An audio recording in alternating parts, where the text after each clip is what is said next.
சந்தேகம் யாருன்னா தனசேகர், அதாவது என்ன 137வது டிஎம்கே கவுன்சிலரோட பேரன் கனிமொழி. அவங்க அம்மா பேரு, அவங்க அம்மா வந்து டிஎம்கேல முதலீடு செயலாளராக இருக்காங்க. அப்பா பேரு சுரேஷ். இந்த பையன் என்ன பண்ணியிருக்கான், என் பையனுக்கு அவனுக்கு எந்த பிரச்சனையும் இல்லை. வர சொல்லிட்டு இவன் என்ன பண்ணியிருக்கான், அந்த பையன் இந்த குழந்தைங்க வந்து வேகமா கார்ல துரத்திட்டு வந்திருக்கான். அது வந்து என்ன பண்ணிருக்கீங்க, ஸ்பிட் ஆயிடுச்சுங்க. ஸ்பிட் ஆனது என் பையனும் அபிஷேக்கும் போனதை இவன் ஃபாலோ பண்ணிட்டு போய் கார்ல இடிச்சுட்டான். இடிச்சுட்டு என்ன பண்றான், இவன் வந்து மறுபடியும் இடிச்சுட்டு பையன் சத்துன பிறகு நிறைய திறமை இருக்கான். சிசிடிவி ஃபுட்டேஜ் எங்களை காட்டதே இல்லை.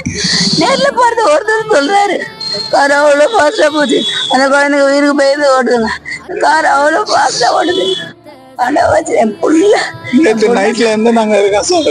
குழந்தை எங்க ஹாஸ்பிட்டல்ல போட்டீங்க, போலீஸ் ஸ்டேஷன் வாசல்ல நாங்க உட்காந்துக்கிறோம். இன்னும் ஒரு நீதி கிடைக்கல சார் எங்களுக்கு.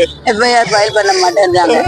இவ்வளவு சார், இது இந்த அண்ணா நகர்ல கம்மத்து சிசிடிவி கேமரா வச்சுக்கிறாங்க. ஒரு சிசிடிவி கேமரா கூட சார் இன்னும் வந்து போட்டோச்சு கிடைக்கலையா சார்? இங்க என்ன சார் இது அக்கிரமா இருக்குது? பணம் இருக்கவனுக்கு ஒரு நீதி, பணம் இல்லாதவனுக்கு ஒரு நீதியா சார்?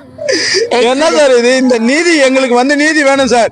இல்லனாக்கா இந்த இடத்த விட்டு நாங்க நவரவே மாட்டோம் சார். இல்லன்னா நாங்க தர்ணா போராட்டம் சார். உயிர் கூட விடுறதுக்கு தயங்க மாட்டோம் சார். என் பிள்ளைக்காக நான் ஆக்சிடென்ட்னா எஃப்ஐஆர் எடுக்கிறேன்றாங்க, மர்டர்னா எடுக்க மாட்டேன்னு. என் குழந்தை நேற்று நைட்டு 2 மணிக்கு மாற்றி வந்து போச்சு, இன்னும் வரல. நாங்க என்ன பண்ணுவோம்? பணம் இருந்ததுன்னா, அரசியல் பலம் இருந்ததுன்னா யார வேணா சாவடிப்பீங்களா?